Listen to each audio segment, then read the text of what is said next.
How to find deleted friends on Snapchat. Hi everyone, it's Sophia to assist you today without any delay. Let's jump right in. First, open Snapchat, log into your account, and then click on your profile located on top left corner of your screen. Then click on Settings located on top right corner of your screen. In here, scroll down till you find My Data. Click on My Data and you'll find this kind of screen pop up. Uncheck all the lists except for user information, which is the first option. Also make sure your file is in HTML. After you do that, scroll down and then press on Next. In here you can select date range and then confirm your email. After you've done that, click on Submit.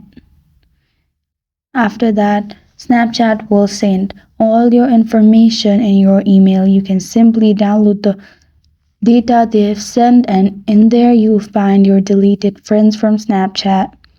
Thank you for joining me today. If this video helps you out, please leave a like and subscribe for more. Got a question or want to suggest a topic? Comment below. I am Sophia signing off. Until next time.